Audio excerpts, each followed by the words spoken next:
Biaya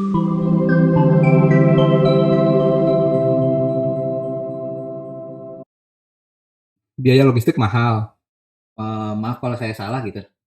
Tapi jangan lupa juga di sistem railway itu nggak cuma signaling sama interlocking. Prioritasnya Oke. yang mana dulu sih Pak? Mission learning yang di railway itu bisa diterapkan di posisinya transportasi untuk smart city misalkan seperti itu. Ini pertanyaan yang sulit ini kayaknya. Oke, selamat datang di acara diskon, berbagi mimpi, kolaborasi ide, dan solusi.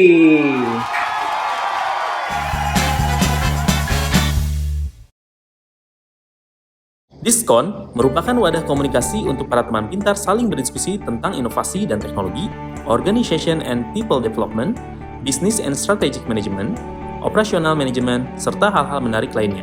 Dalam acara ini terdapat 3 peran. Pertama, guest speaker yang akan membawakan materi referensi untuk didiskusikan. Kedua, penanggap yang menanggapi materi tersebut bisa berupa pernyataan atau pertanyaan. Dan yang ketiga, moderator yang akan membantu jalannya acara. Materi referensi akan dibagikan selambat-lambatnya H-1 sebelum acara dimulai. Oke, di episode 2 ini kita akan ada acara di diskon hemat dan bermanfaat. Oke, sebelumnya saya perkenalkan diri dulu saya. Nama saya Kevin. Mungkin kalau ada yang udah tahu, sebelumnya saya adalah seorang review makanan di channel sebelah. Kali ini saya akan mereview teknologi railway di sini. Oke, di depan saya ini ada Bapak Wimpi dari divisi TRDC dan ada Pak Yanuar Yudianto dari divisi EPP, khususnya sistem engineering ya Pak ya? Ya, betul. Oke, dan di sebelah saya ini ada Arkam Maulana Sidik, oke, dari sistem engineering EPP juga ya? Oke, mungkin di episode kali ini kita akan membahas tentang teknologi railway ya. Mungkin teknologi railway ini menjadi salah satu produk land yang cukup bisa dibanggakan seperti itu. Nah, mungkin saya ingin bertanya-tanya dulu sebentar ke Pak Wimpi. Pak Wimpi, bagaimana sih teknologi railway saat ini dan apa aja sih jenisnya? Teknologi railway saat ini sih sebenarnya juga mengikuti perkembangan industri juga sih ya. Jadi kita berawal dari industri 2.0 mungkin di situ mulai dari industri mesin sama mass production gitu sih ya. Nah, di situ kita dimulai dari persinyalan di mekanik kayak gitu. Terus habis itu loncat ke industri elektronik, industri 3.0.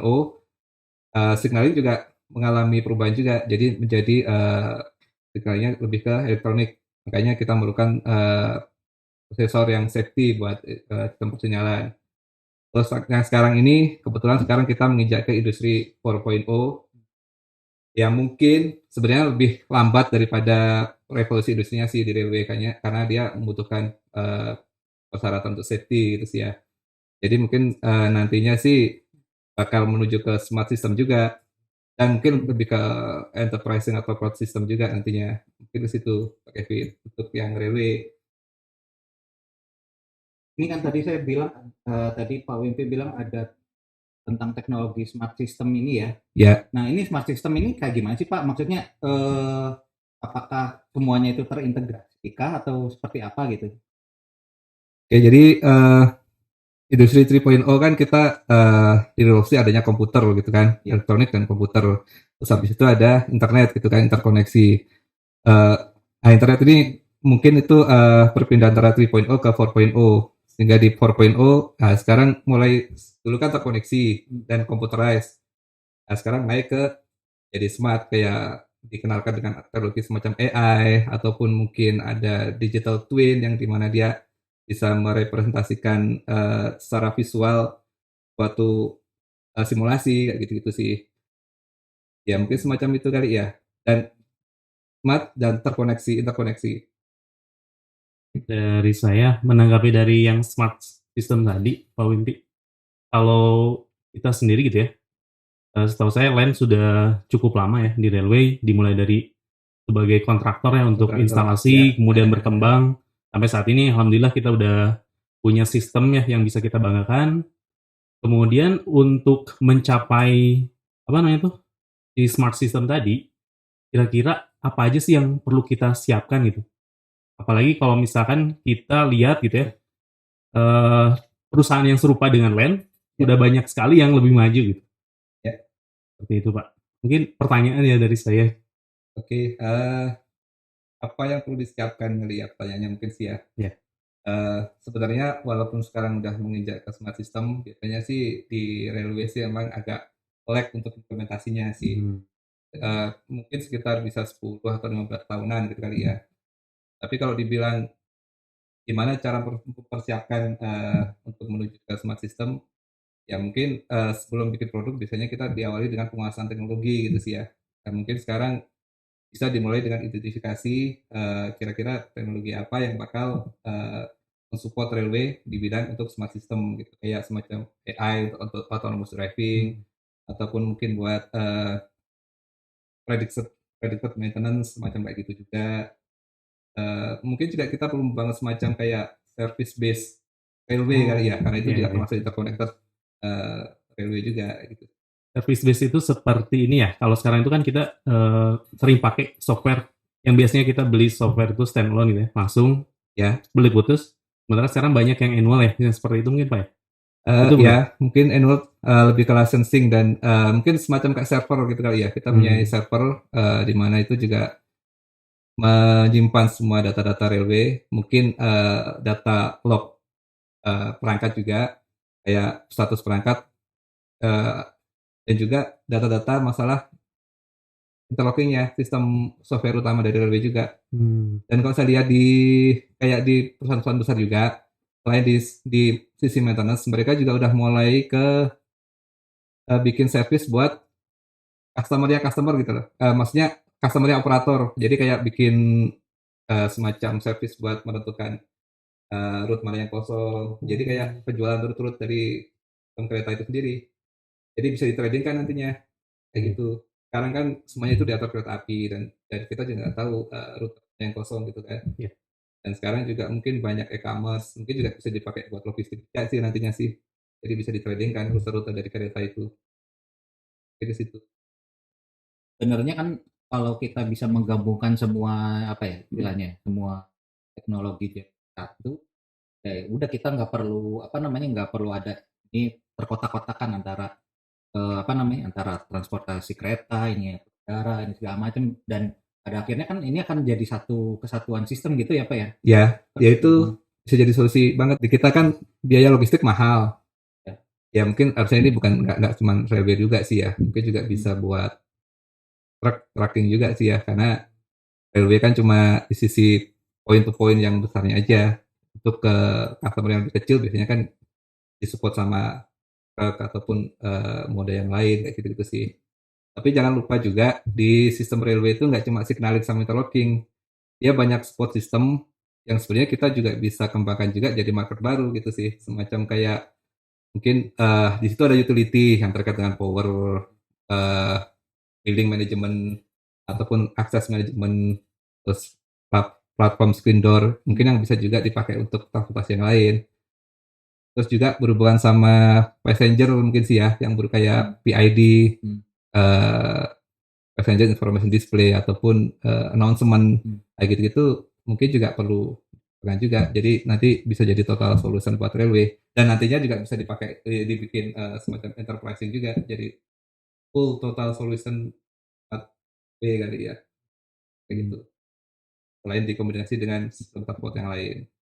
Oke. Setahu saya kan di railway itu Pak ada yang namanya standar gitu ya. Ya. Standar seperti SIL 2, SIL 3 sampai SIL 4 ya. Yap. Nah, dengan adanya pengembangan smart system di railway itu, apakah di standar juga, apakah sudah ada pengembangan juga untuk meruang lingkupi si perkembangan teknologinya gitu? Ya. Mungkin standarnya belum sampai ke sana kayaknya Pak Arkab.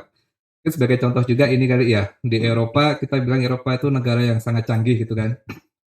Bahkan kita sekarang teknologi railway sekarang kan lebih ke in-block CBTC, Communication Based Control System gitu kan. Di situ aja di Eropa juga dia standar untuk ETCS level 3 yang sama dengan CBTC itu belum terlalu develop. Udah tapi belum terlalu develop dan mereka juga belum terimplementasi sih ya. Mereka masih ETCS level 2 gitu sih. bedanya apa sih SEALS dengan ETCS level itu? Seal, oke. Seal itu lebih ke ini kali ya, development life cycle gitu sih. Jadi Hmm, di railway kan lebih ke safety critical. Safety itu sangat penting karena dia mengangkut penumpang yang sangat banyak. Jadi ketika dia jadi fail, ada kemungkinan jumlah korban yang banyak gitu sih ya. Sedangkan kalau untuk yang tadi ETCS itu lebih ke standar aplikasi sih, di mana di Eropa kan banyak negara. hmm, Jadi dia biar tiap vendor itu bikin sesuatu yang bisa interoperability, diperlukan standar ETCS buat di Eropa, macam kayak gitu. hmm, Dan terkait standar nanti buat smart gitu sih, mungkin nanti bakal dibikin juga sih. Tapi biasanya sih mungkin emang agak telat. Tapi mau nggak mau teknologi smart system untuk railway ini kelihatannya bakal dimulai dengan penggunaan bandwidth sistem telekomunikasi yang punya bandwidth yang sangat besar gitu kan, hmm. kayak 5G. Ketika ada 5G, Oh, sehingga bandwidth kan udah sangat besar nih. Nantinya juga mungkin di railway kayak perangkat-perangkat yang di luar pun jadi modular, kayak koin mesin itu modular mungkin. hmm. Jadi nggak ada kabel power dari stasiun ke langsung ke koin Sebuah mesinnya. mesinnya ya. Eh, Jadi pakai komunikasi 5G Kayak itu ya. komunikasi, dan mungkin sistem teknologinya juga berupa cloud system nantinya. Hmm. Mungkin nanti Oke. standarnya juga bakal mengikuti untuk safety-nya sih ya. Ya mungkin tantangannya di situ. Kalau Pak Yai kan kalau saya lihat tracknya kemarin karena atau saat ini sedang mengembangkan Silview ya, salah satu produk plan kita ya. Nah itu kalau dari tanggapan saya terhadap apa istilahnya terhadap teknologi-teknologi sekarang itu seperti apa sih, dan apakah memungkinkan gitu jadi di satu monitor gitu ya kita nggak hanya atur apa namanya nggak hanya memonitoring jalannya kereta, atau mungkin bisa aja dari jalannya kereta terus nanti kita lihat kalau untuk ekspedisi ya, terutama ekspedisi barang, dari jalannya kereta terus nanti dia dilihat di tracking, si barang ini udah sampai mana, dia pakai apa, sampai apakah tiba di tujuan dengan ya dengan utuh atau bagaimana? Ini tanggapannya baik. Untuk pengembangan secara apa namanya, roadmap-nya yang sudah dibikin, kan sudah namanya disiapkan untuk mengadop teknologi yang basis smart ya. Jadi di roadmap sebenarnya sudah kita bikin, di situ ada apa namanya, predictive maintenance, terus machine learning juga untuk apa, keperluan operasional ya, seperti itu. Jadi apa namanya, terus ditambah nanti ke depannya juga ada pengembangan security ya, seperti itu. Jadi Mhm. untuk saat ini memang kita sudah me-roadmap ya untuk mengadop itu. Mungkin nambahin juga, sebenarnya udah mulai dikit ke smart system walaupun belum pakai AI gitu sih Belum ya. pakai AI gitu. Kayak ada automatic route setting itu juga sebenarnya juga bagian dari Benar, algoritma benar. buat bikin smart. Dan kebanyakan aplikasi juga dibangun di web application ya. Ya, Itu betul. juga udah persiapan buat ke ini sih, terkoneksi juga sebenarnya. Industri. Ya, ya. Silview juga, Silview, Move, Silsave juga tools-nya mulai pakai web application. Jadi mungkin nantinya juga lebih mudah tuh. Nah, seperti itu. Kan di TRDC Pak Wimpi tuh bikin roadmap ya pengembangan railway ke depan gimana. Nah, kalau saya lihat tadi ya yang di-share roadmap-nya itu terkait produk-produk yang line side, terus seal save, seal move, sama seal view dan seal track ya Pak ya. Ya.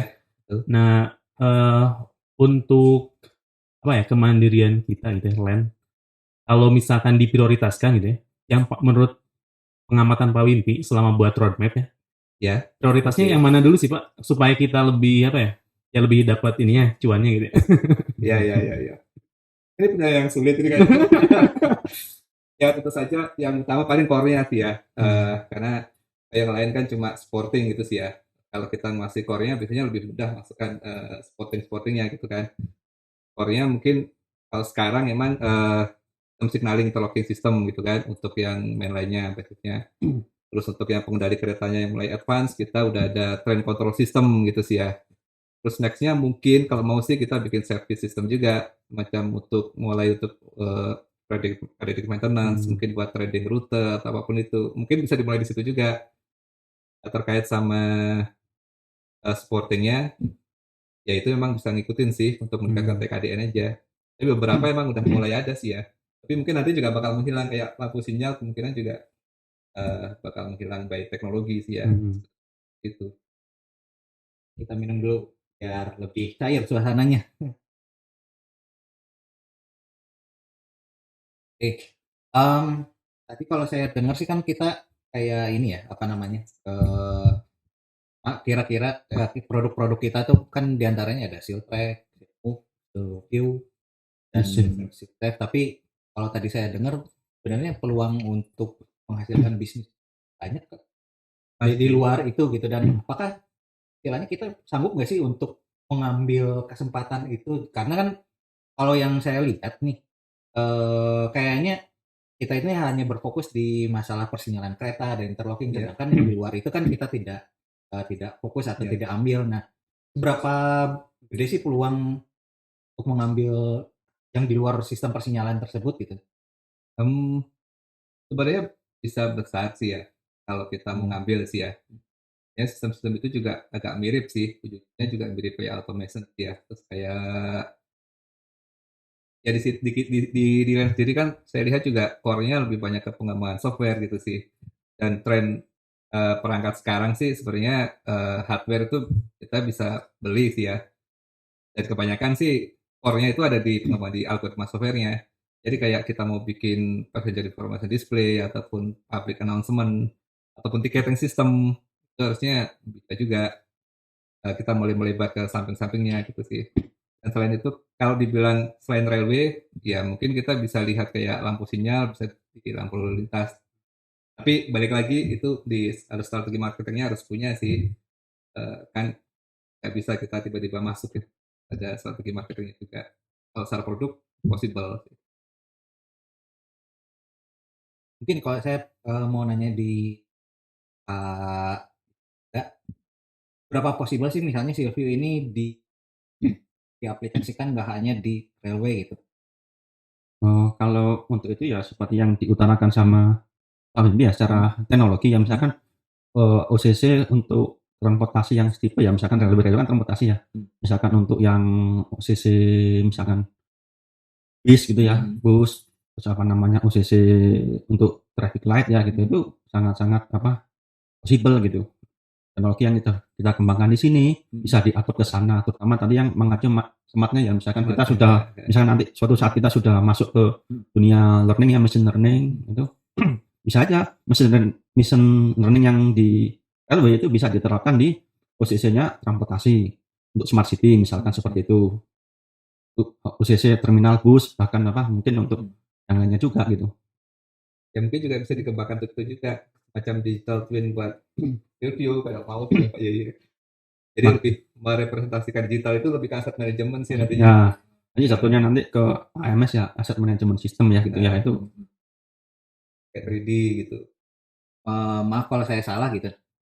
Mungkin untuk sekarang antara transportasi darat pun juga terpisah-pisah ya, antara yang traffic, misalnya ada yang mengurus traffic light, ada yang mengurus apa namanya ya kereta api, ada yang mengurus pesawat, terminal bis. Nah ini kan mungkin pada akhirnya bisa digabungkan jadi satu, diintegrasikan jadi Bisa. satu, menjadi ya udah diaturnya di satu kementerian perhubungan secara utuh gitu. Ya, cuman kita kan nggak mungkin menyentuh ke regulator, kita kan bisnis, bukan pengaruhi regulator untuk merubah organisasinya. Mungkin kalau nantinya bakal nyambung, mereka bakal berubah sendiri kayaknya sih ya. Itu bukan ranah kita kayaknya. Karena dimanapun transportasi itu juga rata-rata juga emang negara yang membangun sih ya. Jarang swasta yang mau membangun kayak infrastruktur tuh jarang sih ya. Dimana walaupun di negara lain juga sama, kita juga berhubungan sama entitas negara mereka juga ininya. Kalau secara teknologi ya kita insya Allah mampu ya Pak ya. Tuh, Insya Allah mampu. next ke depannya gimana gitu. Ya. Untuk terkait teknologi transportasi ini. Kalau terkait ini Pak, kan kita udah banyak juga gitu ya ngembangin produk-produk sebelumnya. Tapi kalau saya lihat ada beberapa gitu ya produk yang ketika jadi itu tidak sesuai dengan pasaran ketika yang dibutuhkan pasar gitu setelah jadi. Ya. Nah untuk mengatasi resiko seperti itu, kira-kira kalau dari TRDC, apakah udah ada strategi untuk mengatasi masalah tersebut gitu? Yap. buat inline sama market sih ya. Ya. Ya itu sebenarnya mau nggak mau emang harus melakukan market analysis sih emang sih. Kita sepertinya masih ya perlu ditingkatkan gitu ya. Saya nggak bisa bilang kurang atau gimana, tapi emang PR harus ya, Pak. ditingkatkan dan mungkin harus dibentuk organisasinya kali ya. Sekarang kan lebih cenderung ke organisasi sales kali ya. Mungkin lebih ke marketingnya juga harus dibentuk gitu. Kita harus dibedakan antara sales sama marketing kali ya. Marketing kan nanti lebih ke banyak strategi gitu kan. Kalau sales dia langsung berhubungan sama customer gitu kan. Nah, di situ emang kita harus mulai menggali dari user. eh Ya sebenarnya kalau kita menggali dari user sih jangan tanya solusinya sih ya. Kadang-kadang kita juga salah. Pak maunya apa itu salah sih. Don't ask customer for solutions ya. Tapi tanyalah masalah mereka gitu kan. Baru kita yang ngasih solusinya gitu kan. Kalau mereka yang kasih solusi, ya ibarat kalau di Henry Ford yang motor itu, ya yang penemu mobil, Mobil. kalau dia nanya customer apa yang dia butuhkan, secara solusi, pasti customernya cuma bilang saya butuh kuda yang cepat gitu aja. Kayaknya dia cuma tanya masalahnya doang. Jadi itu yang bisa dilakukan sih, Pak. Kali ya. Oh, berarti ya strateginya udah ada, Pak ya. Ya sudah ada. Tinggal implementasi. Tinggal implementasi. Kayak Pak Billy itu nanti. Di kita dulu kan dari pengembangan ya, teknik aja, terus ada Bang Bis, Tech, ada teknologi dan bisnisnya juga. Yap. Sekarang jadi FPP. Terus ada TRDC juga ya. Nah, untuk menginventarisir gitu atau memanajemen knowledge yang sudah kita kembangkan Oke, sebelumnya oke. itu gimana sih gitu ya strateginya kalau Iya. pandangan dari Pak Wimpi ya? Iya, Karena iya. kan kita udah ngembangin banyak tapi Yap. misalkan tiba-tiba datanya hilang gitu ya. Walaupun Iya, yap. mungkin tidak relevan ya dengan marketnya sekarang. Cuman saya yakin sih kalau teknologi pasti ada Berulang manfaatnya ya. gitu. Pasti berulang. Atau dari Mas Yai juga boleh sih. Gimana Mas strategi untuk knowledge management gitu? Mungkin Pak Yai Kalau di dulu timnya kalau mau. di Silkui terus dari Pak Wimpi Nah. juga. Kayak gitu. Oke. Jadi ya emang sih masalah knowledge itu sih ya. Kita lihat untuk dokumen-dokumen kayak semacam pengembangan, kayak program, sebenarnya juga mungkin udah sebagian dikumpulkan di server gitu sih ya. Tapi kan itu emang terkait sama program. Kadang satu produk pun pengembangannya juga beberapa program gitu kan. Gimana kita bisa mengolah itu menjadi satu knowledge gitu kan ya. Ya sudah sekarang sih kebetulan kita lagi bikin teknologi roadmap gitu kan. Lebih ke mengidentifikasi antara produk sama key feature yang dimana itu teknologi, dan teknologi ini kita bikin sendiri atau di-support dari resource dari luar, dari vendor ataupun dari platform yang lain gitu sih ya. Nah, di sini nantinya sih bisa dibikin semacam kayak portfolio list sih. Jadi kayak teknologi ini, produk ini ada teknologi katakanlah AI gitu sih. Atau mungkin kalau railway teknologi semacam kayak atau capability semacam kayak system engineering. Nah, ini buktinya di mana? Ada dokumennya atau udah terimplementasi sebagai sistem kerja di suatu perusahaan kayak kalau di railway udah di LRS gitu kan manajernya. Kalau emang belum masuk ke bisnis ya dokumennya harus dikumpulin gitu. Jadi nanti ketika berulang lebih mudah untuk mempelajarinya kayak gitu sih. Emang harus di manage sih itunya emang. Apa sih mimpinya dari Pak Wimpi dibanding terus udah gitu dan munculin ide apa dan harus kita perbuat apa sih sekarang gitu? Mimpi.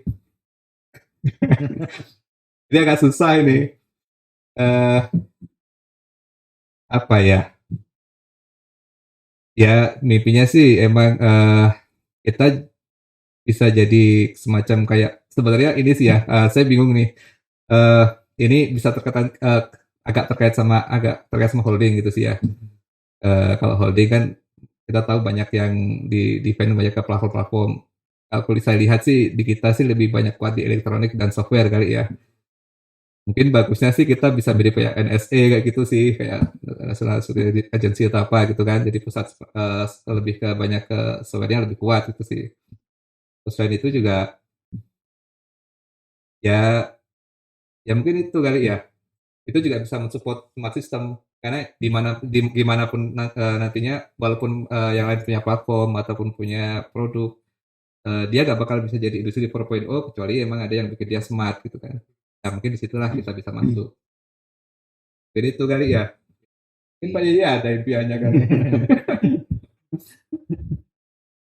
Kalau dari saya sih ya berharap suatu saat LAN bisa bisa menjadi pemain global ya. Aja sih. Kita juga berharap itu ya, demikian kan untuk saat ini kita memang kuat di teknologi atau di softwarenya sendiri, dan ya siapa tahu mungkin kita juga bisa bersaing dengan bahkan sekelas Thales gitu kali ya. Bisa, Sekelas insya Allah. Oke, mungkin itu dari kami. Terima kasih Pak Wimpi sudah hadir di Sama-sama, sini. terima kasih kasih juga juga. Pak Yanuar sudah hadir di sini. Ya, Dan sama-sama. kami juga. Demikian acara Discord ini.